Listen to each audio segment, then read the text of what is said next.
Hello, it's good to be with you again, and I want to share with you today on the subject from God to you and your neighbor. From God to you and your neighbor.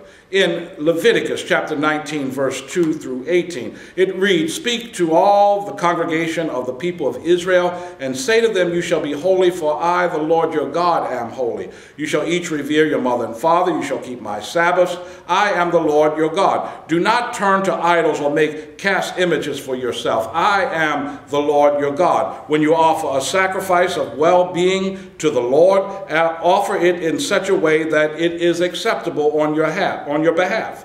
It shall be eaten on the same day you offer it, or on the next day, and anything left over until the third day shall be consumed in fire. If it is eaten at all on the third day, it is an abomination. It is not acceptable.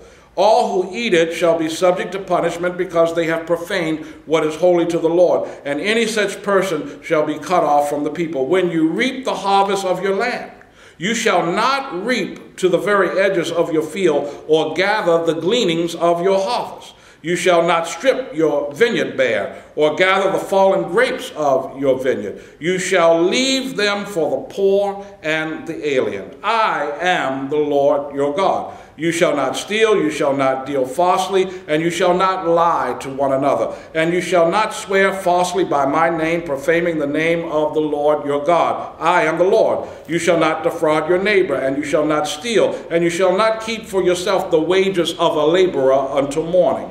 You shall not revile the deaf or put a stumbling block before the blind. You shall fear the Lord. I am the Lord. You shall not render an unjust judgment. You shall not be partial to the poor or defer to the great. With justice you shall judge your neighbor. You shall not go around as a slanderer among your people, and you shall not profit by the blood of your neighbor. I am the Lord. You shall not hate in your heart any one of your kin. You shall reprove your neighbor, or you will incur guilt yourself. You shall not take vengeance or bear a grudge against any of your people, but you shall love your neighbor as yourself. I am the Lord." May God add a blessing to the reading of those words. Now, in this we find codes of conduct. But these codes of conduct not only exist in Leviticus, but are prevalent throughout the Old and New Testament. Some of the codes of conduct or commandments may seem quite absurd and outdated in some places, belonging to another time, such as when you shall eat when you shall eat that sacrifice, and if you wait too long, it will be an abomination. That does not apply to us simply because it is not relevant to our context and to our time. So there are some things that are no longer apparently relevant or timely to our culture and to our existence. But one thing is constant, and that is that the codes of conduct generally have to do with our ability to live right in human community. And it helps us to define what is appropriate and what is just and what is right.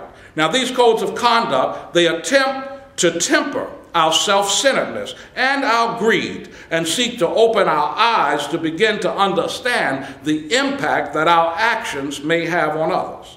Just look, for example, at the 10 Commandments. People are always picking them up. From the Christian point of view, there are 10, and these 10 recited fit to the fingers on our hand.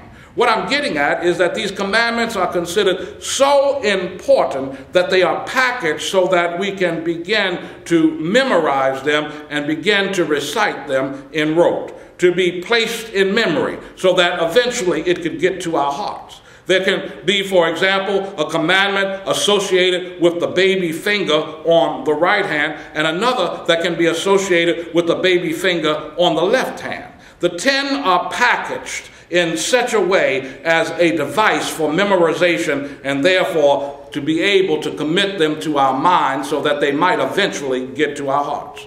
It says, for example, you shall have no other gods before me. You shall not make for yourself an idol. You shall not take the name of the Lord in vain. Remember the Sabbath and keep it holy. Honor your father and mother. You shall not kill. You shall not commit adultery. You shall not steal. You shall not bear false witness against your neighbor. You shall not covet your neighbor's wife or anything else that belongs to your neighbor.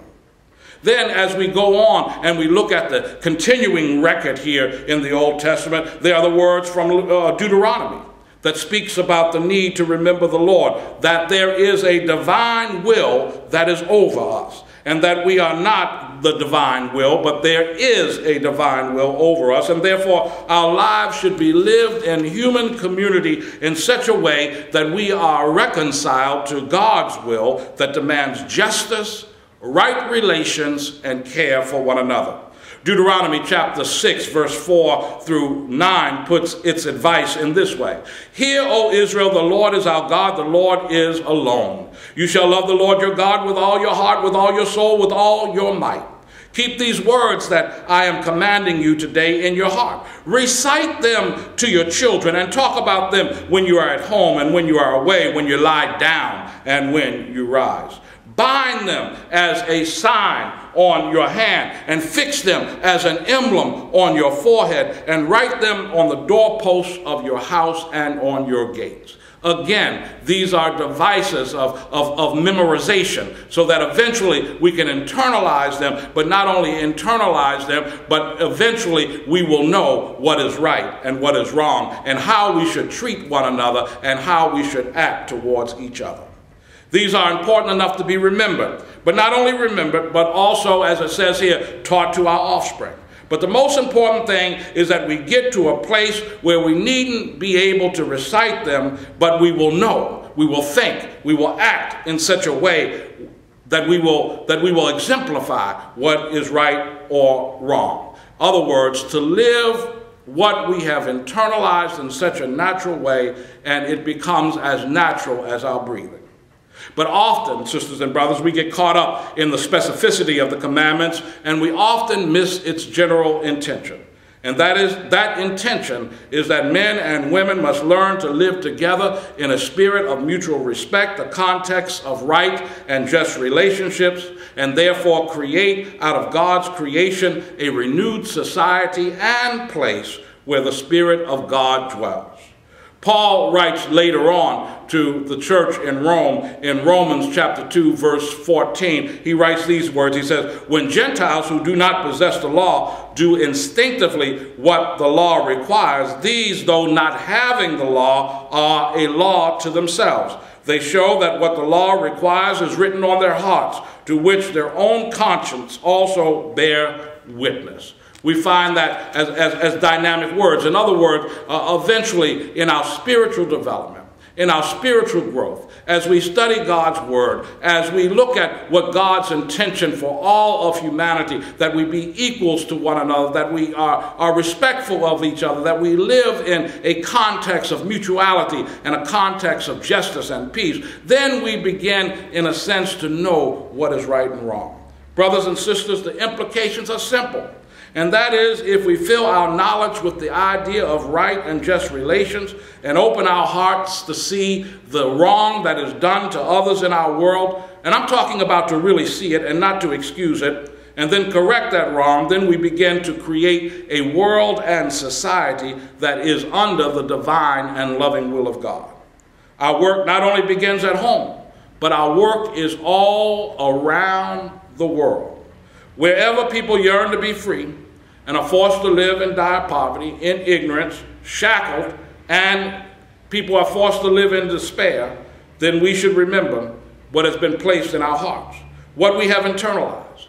And as believers in a divine will of love and mutual care for justice and one another, we step into action to correct the wrong.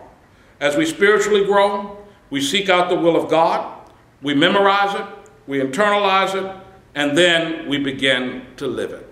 And that's the most important step, is that we begin to live it and to live for the glory of God. Wanted to share these few words with you. Hope that you have gotten something out of them, and I look forward to being engaged in prayer with you, and that we may share again with each other next time.